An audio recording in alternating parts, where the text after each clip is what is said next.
let me say hi, I'm Sarah Heiner, and welcome to our Bottom Line Advocator podcast, or not podcast, our Facebook Lives.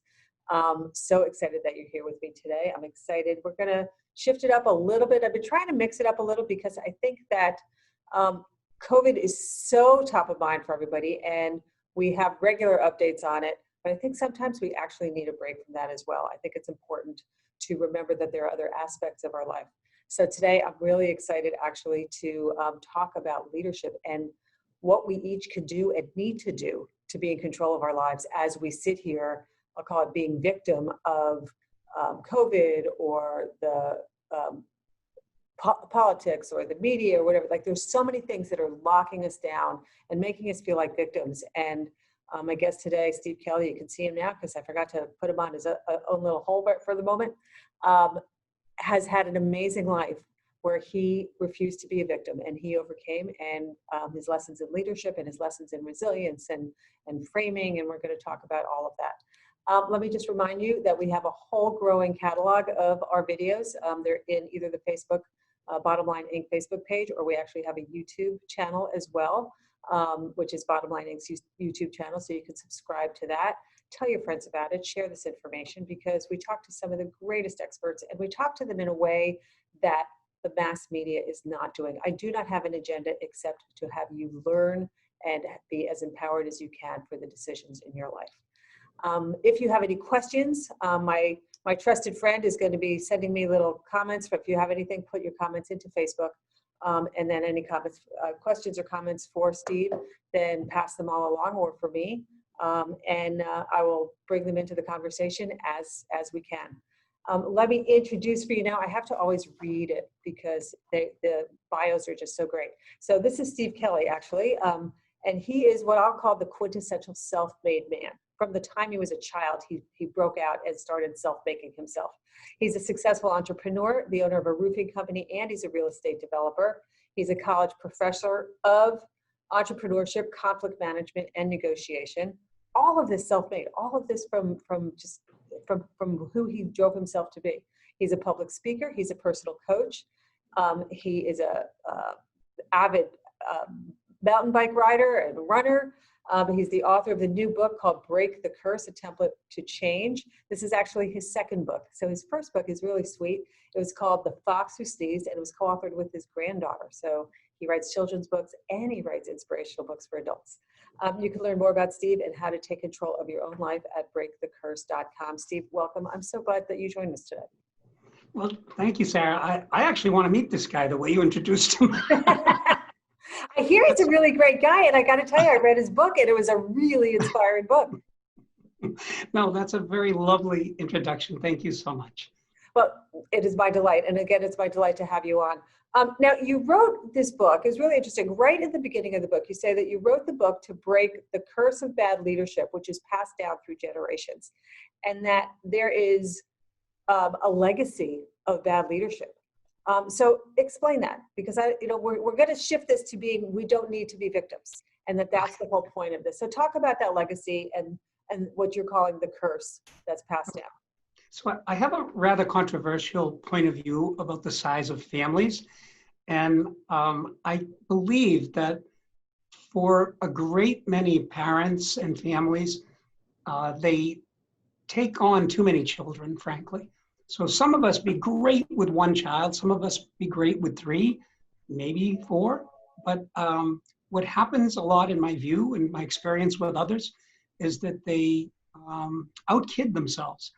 And it becomes a curse, and people sort of shrink away from that, and think that everybody has value no matter who you bring into your family. And there's truth to both sides of that. But I really believe that in my family, certainly, we had 5 kids, and as each kid was added to the fold, my parents buckled more and more under the pressure.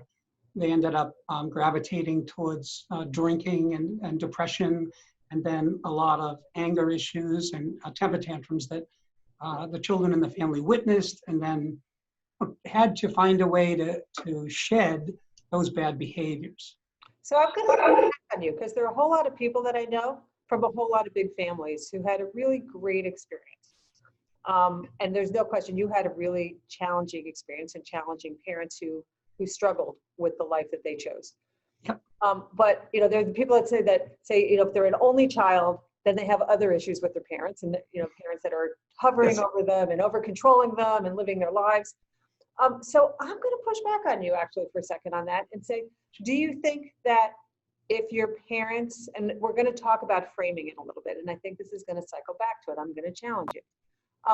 Do you think that if you only had one child in your family, if your parents only had one child, that they would not have had any anger issues, drinking issues, any of these challenges that I'll call were core to who they were, that somehow they were dealing with challenges of life? Well, first of all, we wouldn't be having the interview because I was the second child. But aside from that, I wasn't picking which child. But my point is that, I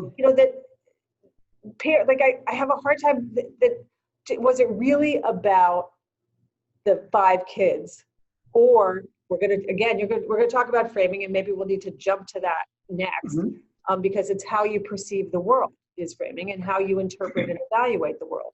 Right. So you're framing your world that they were unable to handle a lot of children, and as a result, your childhood was bad, and their marriage fell apart. I think they held their marriage together, but the trauma that they sort of expressed to their children, if you would, it got worse the more kids. So we had 2 kids in a family. Then the 3rd kid was added. They became less able to handle the pressure. A 4th kid was added, even less able.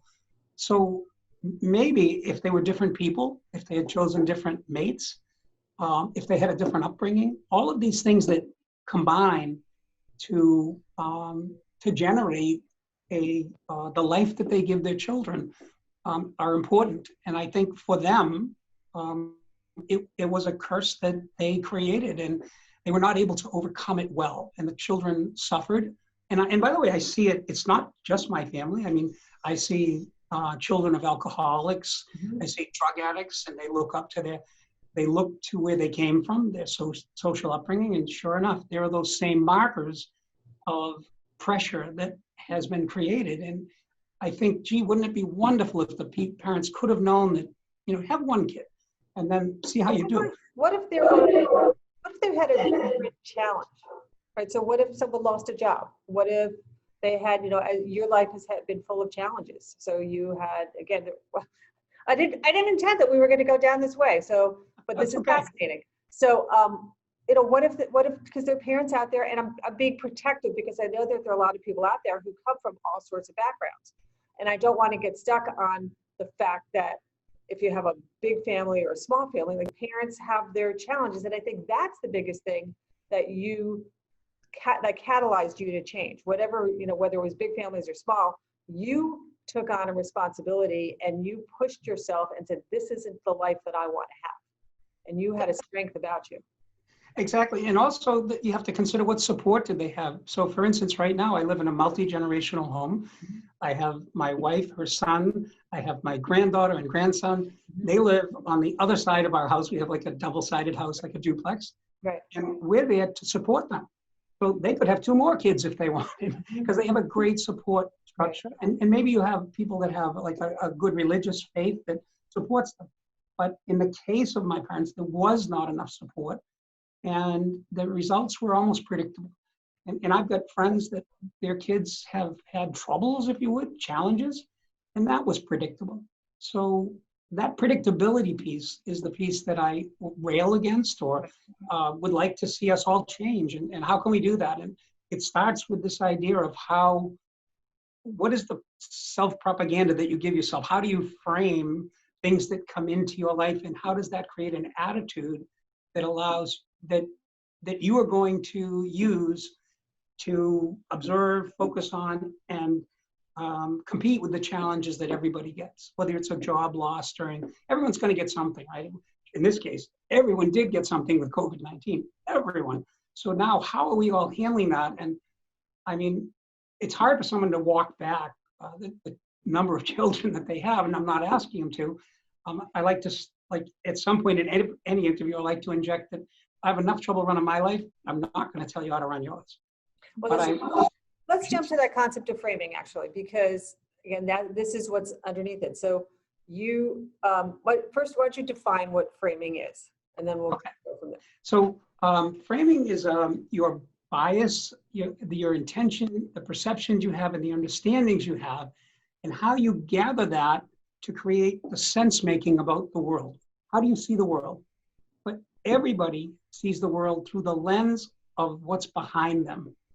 So in other words, how they've been formed, what they've seen, what they've been taught, create biases for them. And I even have in the book, I have a little thing about after a red car, and how do you learn what color is red? Mm-hmm. And that's one of your learnings is that colors are a certain color, but who says so? And we say red, but someone else says orange. And so that's a bias that people don't see. And there are a lot of biases that people don't see. So those blind spots are some of the things I focus people to understand so that they can like redo their thought processes and see things more clearly. Clear thinking is so critical, especially in these times today. So in framing, people get messages. Some of it is the messages that are given to them from the outside, and then some of it is what they've decided the world is, right? So it could be, somebody thinks they're stupid, somebody thinks they're too small, somebody thinks they're too big, somebody those are all the messages that we bring in. Yes. And then the importance of, then of shifting that, seeing it, and then shifting it. Right. So the framing is how you convey meaning. As I said, it's your own personal propaganda. So it's also how meaning is conveyed to you. So everything you hear is interpreted, and your interpretation comes through frames, and then you sort of digest that with your biases, and then you make a mental statement to yourself and to the world expressed in words often, but it could be just visuals. Like for instance, if you introduce me to somebody and I reach to shake their hands and they don't shake my hands and I roll my eyes. Oh, so then I'm conveying meaning there. So that's a bias, intention, a perception, and an understanding through communication. So whenever we communicate, we're expressing bias. So that bias is very important to recognize and to neutralize. So give me an example of a framing that held you back. It held me back. Mm-hmm. So I think there were people that I met. We talked a little bit about mentoring in the book. I devote a chapter to mentoring, and the question was asked, so did you have a good mentor when you were younger? And I didn't. And the reason was that I wasn't mentoring material. I mean, people would meet me and go, it's like, he's not attentive, let's say, he's not polite enough, he's too selfish. And they may not have expressed those words, but the thoughts were there, and that pushed people away. And I needed to rework myself to become mentoring material. And so that's an example of how bias is sort of built into a person who hasn't had good experience, good training by the people around them. Well, but we have that have framing within ourselves that holds ourselves back. I think some of these frames you talked about, that it creates you to be a victim. And your whole thing is not to be a victim, and then to take personal responsibility to be able to be empowered. So how does somebody see the frames that are holding them back? How can they find those or see it? Well, let's say that when they meet somebody, they're so self-conscious, they say, I'm too fat, and then everything's sort of focused on they're too fat when they're not too fat. They're people. They're focusing on looks and the wrong thing instead of just trying to meet a person and having a good representation of themselves. But they start to think in terms of the way they think the world sees them or should see a person. And those are all biases that we need to reject. And what we have to do that is to have goals, right? That's chapter 2 of the book, is setting effective goals. And you got to know what you want. I tell a little story about a monk who answers questions by just asking, who are you? And continually, like, he pounds the table. When you ask a question, he says, who are you? That's the answer to all your questions. He said, well, should I change my religion? Who are you? Should I do more with my kids? Who are you? And this whole idea of learning who you are and understanding yourself and your biases is very important to you changing yourself to become more successful. So let's go back to you were a little kid and you saw something in your family that wasn't working. And you decided that wasn't right. You know, who are you? Yeah. You know who I'm this victim of this family. And then you decide to break out. Yeah. So was that, I mean, I forget, I can't recall. I'm sorry how old you were when you did this. You were very young, 8, 10, you were little. No, I think I was 7. By the way, my office is at a train station, so you're going to hear the train in the background for a minute. So I apologize. But What a lovely sound. and so at a very young age, I got in trouble for doing something that I did, typical child thing, and my mother had a temper tantrum, pulled my hair so much that she pulled a full handful of hair right out of my head, and I just ran away and didn't come back for a day. So I was really rebellious, and I knew that things weren't right, and so that has made me to sort of identify with breaking rules a little bit and trying to find my own place and not be the person I was patterned to be. So what do you think when you were patterned to be? Were you patterned to be a rule breaker? Breaking rules ended up being a good thing for you because you broke out of, you know, Yes. I'm pushing on this because I want people to understand, like, you don't have to be a victim of your parents, but there's a conscious decision that you made. And a lot of people aren't as strong as you are. And so that is everybody capable of changing their path? Back to the legacy of what your parents give you, is everybody capable of changing what that path is? There's a famous historian, his name's Charles Beard, and he has these 4 points that he says, and the 4th point is, only when it is truly dark can one see all the stars. Right. And I sense that was my upbringing, was truly dark. And that's what made me to be able to see. So if you had like more moderate influences, I think you might not be able to break out of those influences as easily. But because I could feel like an oppression of darkness, I said, none of this is going. And I want to sort of give, not forgiveness, but understanding to my parents, as much as I am almost excoriating them as part of this book. It's not really meant to do that, but it's meant to let people understand it. I'll give you an example. In construction, and I would often come across wood. I called my father one time and I said, I have some wood for you. And he said, good, cut it, split it, and deliver it, and I'll take it. And I looked at the phone. I just hung up the phone. I didn't even answer anymore. I said, I'm done with this. And it took years before I talked to him again. I mean, there was that selfishness that was impossible. If you take on that selfishness as part of your upbringing, you will not be successful. Mm-hmm. You have to collaborate with people. You have to want to be interested in their interests as well as your own. And so if you're taught, and so many of the people, underprivileged people, and some of the very privileged people as well, are taught the selfishness that needs to be rejected. So I think that's what the book attempts to do, is to teach yourself, what did you learn? Look at it closely and ask yourself, is that where you want to be? Were you frightened when you broke from your family? I think it's a long-term fright. I mean, it's a long-term standalone. Because it was through a series of years. You started when you were seven, yep. But then, you broke in a larger way as you got older. Yeah. I think there's children across the world that had it much worse than I am. I mean, people in very devastated areas, they don't have food, right? So I think that we're also talking about degrees here. I had food. So I really can't complain in the way that, or I'm complaining in a way that should be marginalized a little bit, because I had work to do to make myself someone out of the environment I was in, just like the people in other countries who come here looking for a better life, right? So, but my existence was a lot of mental trauma that had gone on.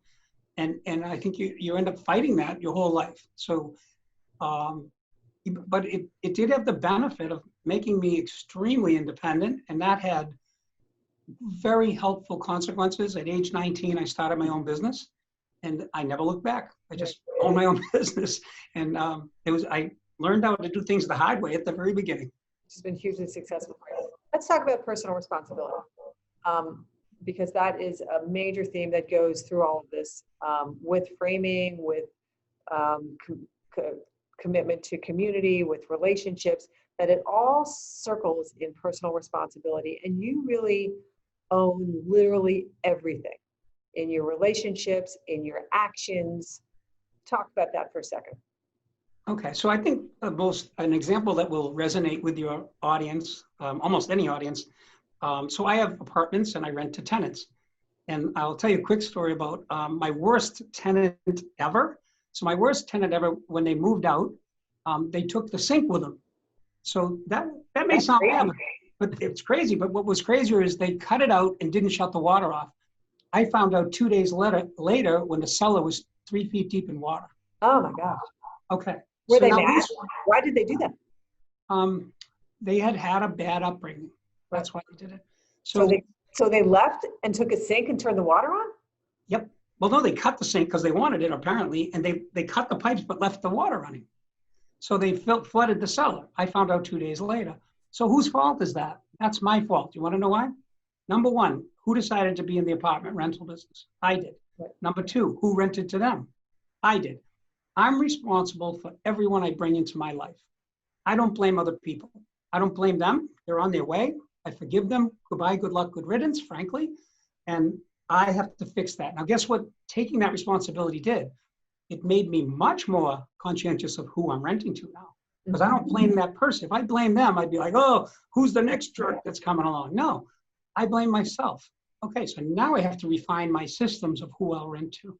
So it's my fault, everybody in my life, and that goes for friends, it goes for a wife, it goes for everybody. I bring them in, I'm responsible for any interaction that they make with me.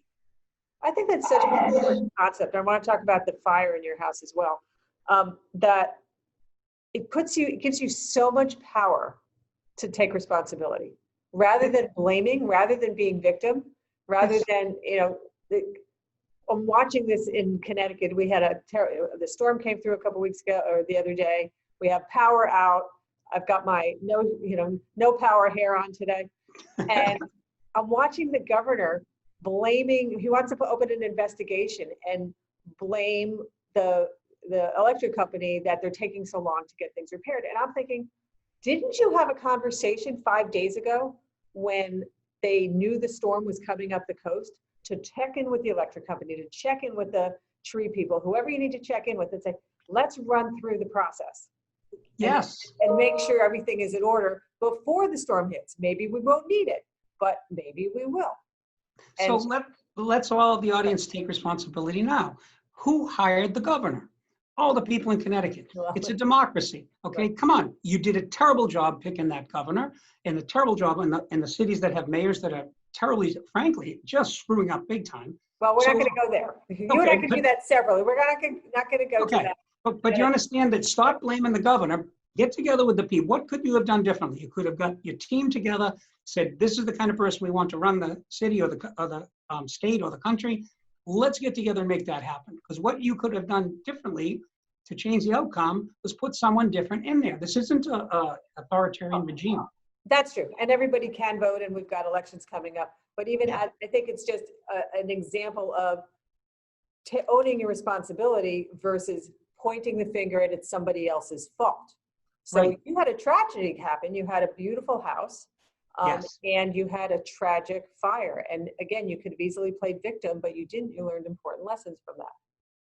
Yeah, it was interesting. The house burnt down. My son was with me at the time, thankfully, by the way. And the fire department came, and there was a news reporter who was very nice to me, by the way. And there was smoke everywhere, and the fire department people were putting the fire out. And the news reporter came up to me and she said to me, "Good luck, you're going to need it. They think you did it." Wow. And it was so nice of her to do that, by the way. So, there's kindnesses in the world that we don't realize sometimes. But that really tipped me off. And what a surprise to me, because I've never had a house burned down. And next thing you know, people are accusing me of doing it. So I had to figure out, what could I do differently? And what was interesting was they subsequently found out that the fire related to a GFI breaker that did not have a GFI outlet, right? A great, what do we call it? Ground fault interrupter, for those of you who are uninitiated or whatever. So that's something that prevents you to get shocked, right? But if you don't put a GFI breaker in, the power still goes to the outlet, even though you won't get shocked. So the power was at the outlet, and it kept arcing until it set the fire. Wow. So what could I have done differently? I could have said, look, I'm going to put GFI breakers in behind the GFI outlets, and I didn't, and I suffered that fire as a result. So that was it. Allows me to not be so blaming and not say, oh, I can't believe they did that. No, I can believe they did it. They were in earnest trying to solve a problem, and they're human too. So does it also help you not wallow in the sadness of it? I mean, you told a similar story about your divorce, but that it helps you move past, because if you want to, again, wallow in that, well, I had a fire and then they wanted to accuse me, or I had a bad divorce, versus it puts you in action of what can I do for the future and how do I make it different, rather than being stuck in that something happened to me place. Yeah. So a couple of things. So one is, I have this saying, if you're going to be miserable, you might as well be happy about it. Okay. So that sort of sets the tone, right? We're not gonna wallow in anything, right? And that just helps you to move forward. And the second thing is that any idiot can make things worse than they are. Mm-hmm. And I try to, I define maturity as the ability to make the best of everything, not just the easy stuff, mm-hmm. everything that happens to you. Right. So it could be someone has had a death in their family. I mean, one of the most horrible things now is people who die with COVID and their family can't see them, and that person dies lonely. So how do you make the best of that? We have really hard times that we're dealing with, but I consider it my role in life to make the best of everything. I'm going to figure it out. And I just was, in 2018, I was diagnosed with brain cancer. Mm-hmm. So what do you do about it? So I called my family up and said, let's have a bowling party. And they thought I was crazy. And I was crazy, and I am crazy. Right. But we had a great bowling party, and I provided them with hope. And my thinking was that, look, we'll find a way through. I don't know how, but we're going to do it. And we did. And now we're 2.5 years later, or not quite 2.5, about 2 years later. Right. And they gave me 3 to 6 weeks to live. And guess what? I'm still smiling at you on this show, and nothing's going to stop me. I just feel that we're going to find a way through the best way we can, and we're going to be okay. That's huge. What a great sentiment. Now, back to responsibility. There's a great quote in the book that you credit. You have a couple of mentors. One was Linda Ostrander, and she has and there's something about things happen in life in one of 3 ways: by chance, by choice, or by crisis. Except you say, everything is by choice. Yes. Even what like, there are things that happen. Go defend yourself, because there are people out there going, come on, there are things that just aren't my fault. So there's a storm, a tree falls on my house. I couldn't help that. The wind blew down. Or I'm driving along the highway. I'm going 55 miles an hour and a truck hits me. Go. Okay. So there are those crises, okay? But they're far fewer than people give credit for. In other words, they want to blame everything on a crisis. I've only seen 1 in 1,000 that is a real crisis. Like the tree falls on your house, right? Okay, can't really control that. But did you have insurance? If you have insurance, you're going to maybe you'll get a whole new roof. So that idea you get the trees checked every year like you really should. Yeah, but the idea that you're overwhelmed because of things that happen, they're very few and far between. You could give me, say, 4 or 5 examples now, and I'll give you like crisis or not. And you would see that I would view most things as, what are the choices that you made? Like someone who, we talked about the people who cut the sink out of the apartment, right? So someone could say that's crisis or that's their fault. But instead I say, no, that's a choice. I chose to put that tenant in. That's what I could have done differently, is chose a better tenant. So you coach a bunch of people. What are some other examples of, I'll call it choices, things that people could choose rather than play victim? What are called the common things that people complain to you for? Oh, the best thing is divorce. You hear guys all the time, right? They're complaining about their wives, going through a divorce, and she's doing this and she's doing that, right? And no. What could you have done differently? You could have chosen someone else. All the beautiful women in the world, you chose that one. Okay, come on now. If you chose differently, you brought that person in your life. You would not be in the situation you're in had you chosen differently. So even though now that you're here, you can say, oh, well, this is just, befallen me. No, no, no, no. Look back to when the decision was made to bring that person in your life. Did you do the best job you could have of, deciding? I would say this, it's going to sound a little funny, but let's have some fun. So if you're going to marry somebody, you should get to know their mother. Okay. That's the person who has a lot of control on how that person came out. I mean, so, like you're marrying a woman, you're marrying a mother too. So, but those are some ideas just to think about taking responsibility for all of your choices. Well, and I think even it's not just, it's great in terms of who you're choosing. I 1000% agree with you. It's also the choices along the way in the relationship. I had somebody complaining at me a bunch of years ago. She's complaining. She complained to all of our friends about her husband, and he's this and he's that, he's the other thing. And I called her up and I said, I watched this guy and he's actually pretty good to you. So, but do you ever say thank you? Do you ever make sure, like when you see him in the morning, that you give him a big hello and a big kiss and tell him that you love him, and same thing at night, and really attend to him, that there's choices that we all make every day to nurture those relationships that also are part of that marital thing. I just needed to put that in there. Yeah, and let me add another thing. So who said you have to get married? You could be single. So those are choices that you're making, and you want to blame people for outcomes in your life that were clearly dependent on your choice to become a married person. Yeah. So your life would be different had you made other choices. So the idea that you can't control your life, or that other people are having this tremendous effect when in fact you've had the primary effect, and then the other effects are ancillary to your decision making. Let's talk about the people that we choose to have in our life. Because we all have some people in our life who were great, and we have some people in our lives who we go, they're not necessarily the best influence, or they don't inspire me so much. How do you make those choices, and how do you let go of the ones that aren't so great for you? So I teach conflict management, a little different from conflict resolution. By the way, I'm not sure we ever can resolve conflict, but we can manage it. So a lot of times when I tell people that you have a choice whether you continue a relationship. It's okay to close a relationship. And people are absolutely shocked in the class. I say, for instance, their mother has given them a problem. Their brother has given them a problem. I say, close the relationship. You can do that? I say, yeah, you can. You just close relationship. Keep in mind that you can reopen it later, maybe, thankfully, if you can. But doesn't have to be permanent. But take advantage of your choices. And so what does closing that relationship look like? So if you wanted to close a relationship with your sibling or with someone you've been friends with somehow, just kind of through inertia, you've been friends with somebody for years, and you realize at some point in time, I'm really getting so much out of this. How do you close that relationship? So a lot of times, like a friend might be doing something that really irritates you, and you're not enjoying the company. So you simply stop calling them. That's it. We're not going to deal with you anymore. Or if you want to be even more honest, you say, let's take a break from each other. Let's see how we do. If we come back together, that's great. And if not, that's okay too.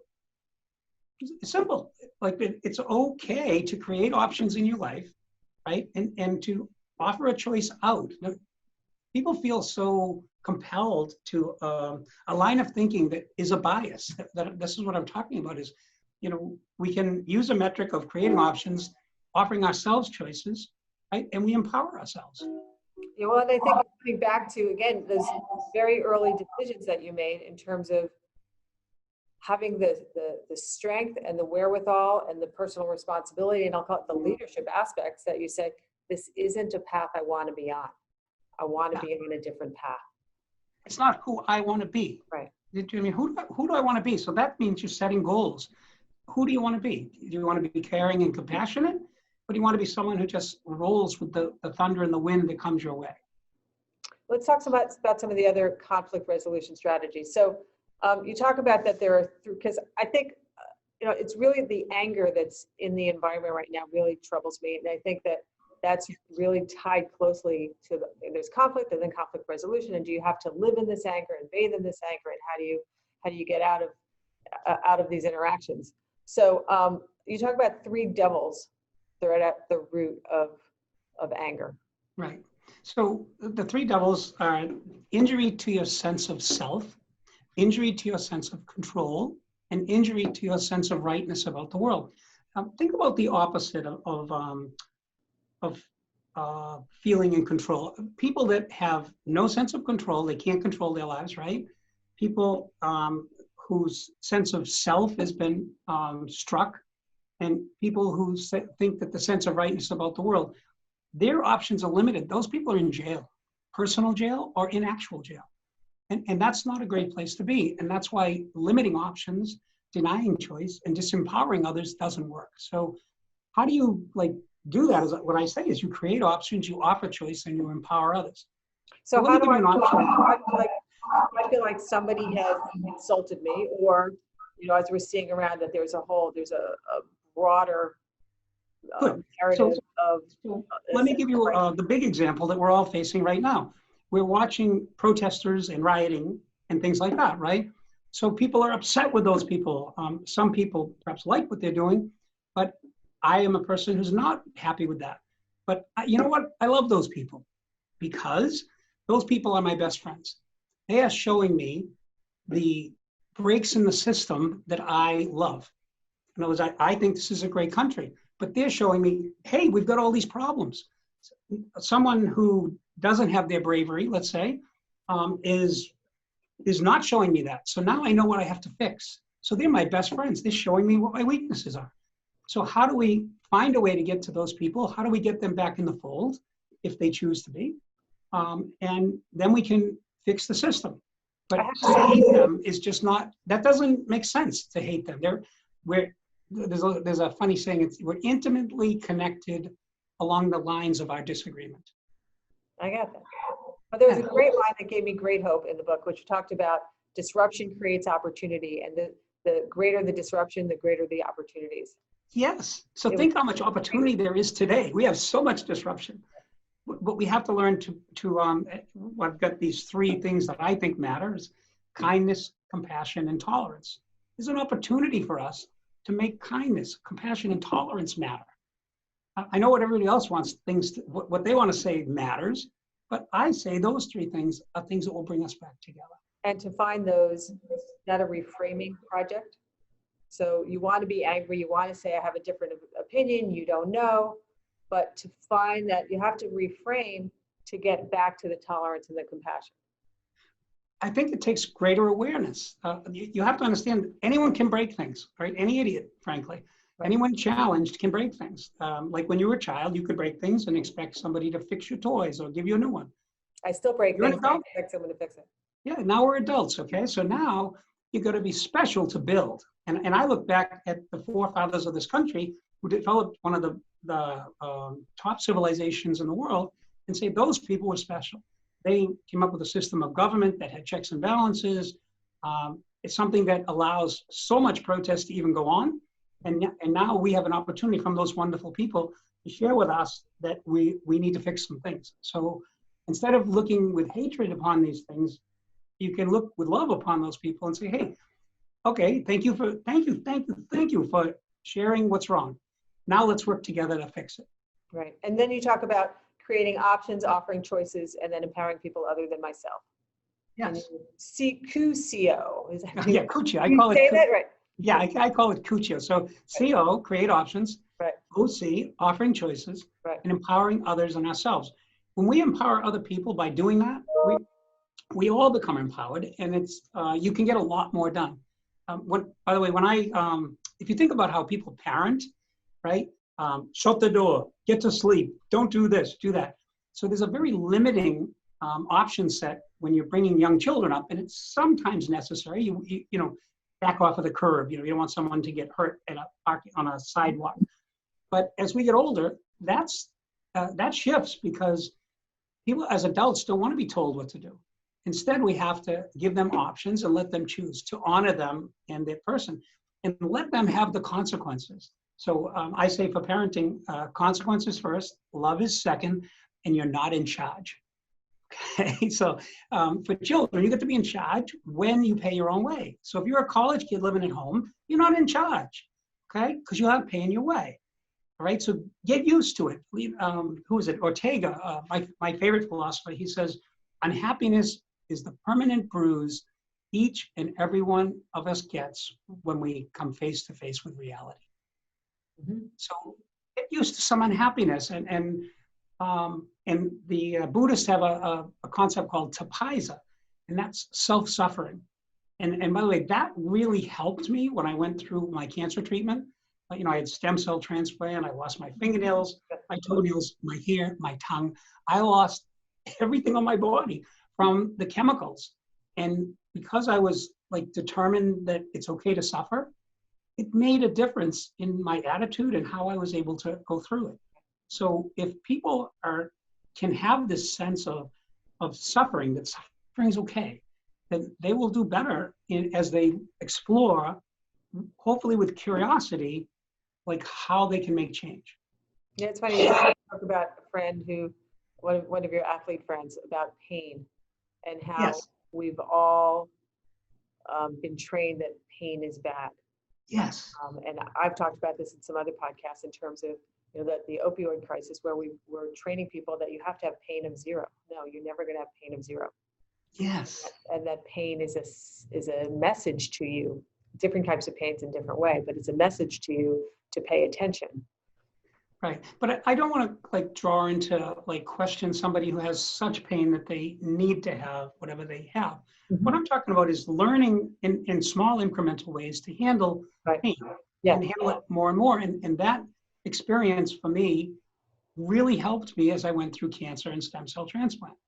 But and beyond in your life, again, there's pain when it's disappointment pain. Things didn't go your way. The house burned down. Those are all pain.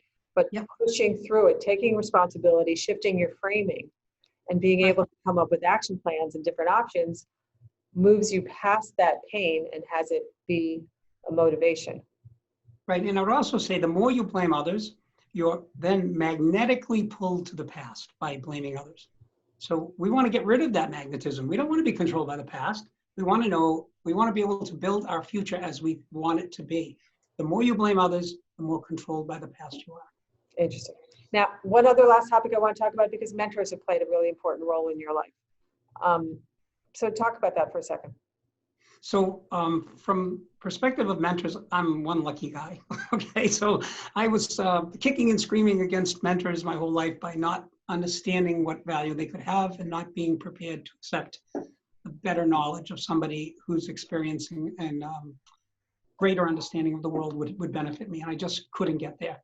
So I happen to be lucky enough to meet a gentleman, Dr. Edmund Ostrander, who took an interest in me, and you can read about it in the book, the chapter on mentors. And I actually took his storytelling class and flunked storytelling. So in case you all are thinking that I'm really smart and that's why I'm doing good, I'm no smarter than any of you, so believe me. None of you probably have flunked storytelling. And so, and by the way, storytelling is so important in life. I'm learning how to tell stories. The greatest negotiators tell the best stories. Mm-hmm. So, but I flunked storytelling. And the great sort of investment that my mentor made in me is he pulled me aside and he said, Steve, you flunked. He said, but if you'll take the course again, I will give you an A right now for the course. And what an offer. And I'm sure college administrators be cringing and saying, I can't believe that professor did that, against school rules. But he had a feeling that I could, that he could discover within me hidden talents. And I think he did. And I think he took me on as this a litmus test of his ability to teach and to find good people. And I think he felt that if he could get me to tell one good story, that he would have, really been successful.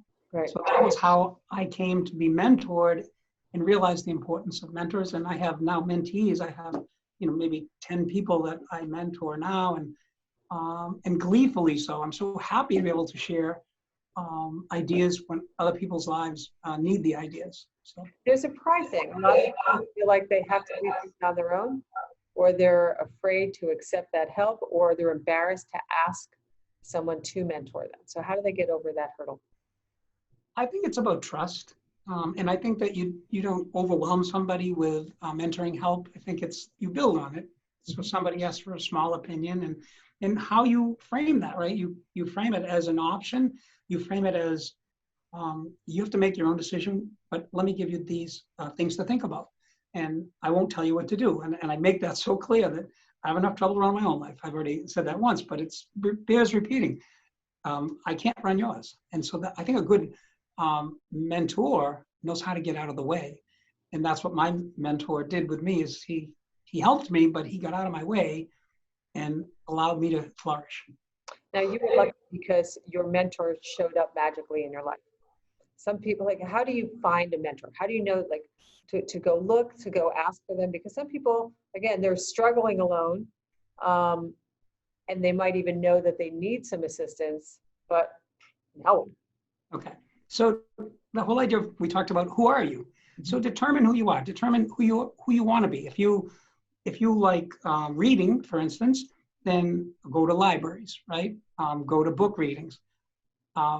Look for people in your community who have the same interests as you and ask them. Most people that are doing well or even marginally well are happy to share their influence. They're happy. Just ask them. You might go, like, someone could even ask me, hey, would you mentor me? I'd say, well, let's talk about it. And it might come to something where it would be a pay for coaching thing. But I do have several mentees that there's no payment, just we collaborate, and the payment then becomes better than you can imagine because they become successful and they share their success with me. So, but anyone looking for a mentor, I say, determine who you are. Spend some time in reflection and figure out who you are, not who people want you to be, but what are your interests? Who do you want to be? If you weren't getting paid to do anything, what would you do? So figure out who you are and then follow those interests. And you will find people like you who will then be willing to help you. Now, a mentor, I have mentors in my life and they don't even know they were my mentors.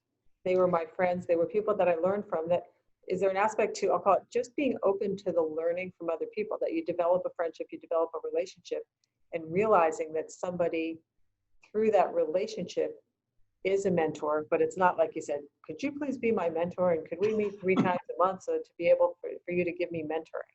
Because I think people can get overwhelmed with the process or the fear of the asking versus, I mean, what you're suggesting is you go find, and some of my mentors exactly were that way. It's like, you know, through hobbies, through groups that we were with, and then a teacher that I was able to learn from and befriend. And that so that it's natural, so that it's not a frightening, overwhelming task for people. Yeah, again, finding things that you do with other people. So for instance, I do a lot of mountain biking. So I find friends and we maybe cross mentor each other and we don't even acknowledge it, but we're like seeking advice from each other and counseling. But the other thing is people that are really stressed on challenge, let's say they're challenged. As I said, I wasn't ready for mentoring. I think that's part of what you have to do is make yourself ready. You know, don't be the pattern, the cookie cutter that you were destined, you think you were destined to be, but be the person you want to be. Make that change in your life. And when people ask me to sign the book, I always write DIY, believe in yourself. Right. You've got to believe in yourself and make yourself who you want to be. Don't, in my opinion, I don't have a laissez-faire methodology for people. I don't think you should just be what you were born into. I think you should be who you want to be. Define yourself, and then put yourself in situations where people would want to mentor you. You've produced yourself. You have an aura about yourself that you know who you want to be, and so people they will want to mentor you, and you'll want to be with them. So I think sometimes when you're in the bottom, you're kind of at your last wit's end or something. You haven't made yourself like attractive to be mentored, and I was that person. I had to work on who I was so that I could be mentorable, if you would. Right. Let's go back to those kids real briefly, because there are a lot of kids who need mentors, but they don't have the access to it. They don't necessarily can't look, they can't ask for it. They're certainly not going to go up to their, music teacher and say, hey, will you be my mentor? So is there a role or responsibility for the people listening here to think about what can they do to touch a child's life? Because children are in such desperate need, so many of them who come from challenged families such as yours, that could use a resource and a safe space. I think it's up to us to actually reach out. and take some chances, right? Take risk. I think I have a real good advice about taking risks. So if your intentions are good, you'll outwork the problems you create. So, people don't necessarily always want to. I'll give you an example from my book. I have a very young fellow that I met through the local cable station. He wanted to start a business doing audiobooks. So he's the one who's doing the audiobook for Break the Curse. And I took a chance. And he, you have to reach out. And so I think that works, but you have to have confidence. And I think the confidence piece, I tell my sons as we run our business, again, so if your intentions are good, you'll outwork the problems you create. We're all going to have problems, whatever choices we make. Taking a risk, not taking a risk, there's problems. But you'll outwork them. If you're a hard worker, you know who you are, and your intentions are good, you're going to be okay. So then take a chance to maybe pull somebody up who needs to be pulled up. My mentor, Ed Ostrander, and Linda, his wife, they both pulled me in. They took a chance with me. And I outworked it, and they outworked the problems I created for them. And then you paid it forward. And I'm trying to pay it forward now, yeah. And by the way, Linda wrote the forward on my book, which was fabulous. So she's just wonderful, and you couldn't meet a nicer person. And she's such a patient person. I always remember when her husband was being particularly irascible, she would say, "Now, Ed," just to kind of remind him, "Now, Ed, that's not the best you, Ed." So she just had this way of like handling, quote unquote. I mean, that'd be a nice word, but her husband, and she was just wonderful. So she's pulled me aside. She puts her thumb on me now and then. I'll give you an example. I'll plug a book that I really like, a book called The Chalice and the Blade by Riane Eisler. And that book is for men like me who don't understand, haven't yet come to the understanding of their influence on women. And the book suggests that we speak in terms that put women at a disadvantage. So Linda said to me, "You're going to read this book, Steve." And so I did. So that's what I mean. She's a mentor. It is hard. What's that? Did you learn from it? Oh, I certainly did. And shift your language? Should we get your wife on now? Yeah, I know. And she had a great quote, by the way. And she said, "You cannot stand in the corner of a round room." I believe that's part of what's happening today in our environment, that people are trying to stand in a corner. The room is round. There is no corner. You can't pick a corner and say, "My corner is more important than yours." There's no corners. So that came from Riane Eisler's book, and it was in reference to how men speak when they're around women. Like, so how did you do on that project? I hit that hard. It came out great. So hit that hard is a place that you put women that is not on equal standing. So you have to find other ways to say, "I think we were pretty successful," not hit that hard. Because, we saw a candidate for some office, I won't mention which one, but they spoke about like how to handle a situation, and they used that kind of language. And it was really obvious that they were not clued in to what you need to think about and how you need to watch how you speak so that you can not place someone at a disadvantage unknowingly. But Linda was great. She said, "You read this book, Steve. You need it." There's some great books out there about the different language for men versus women in particular, the way that we language and the way that men and women frame things, hear things. Yep. Yeah, that's great. Great advice. All right, Steve Kelly, I've loved talking to you. Your book is phenomenal. Break the Curse, the breakthecurse.book.com if anyone wants to learn more about Steve or the book. So best of luck. Go touch more lives. Your personal responsibility, your framing, like the lessons of that book are phenomenal. So I really appreciate it. I love talking to you. Thank you. Thank you for the opportunity to be on your show. You're terrific. Thanks.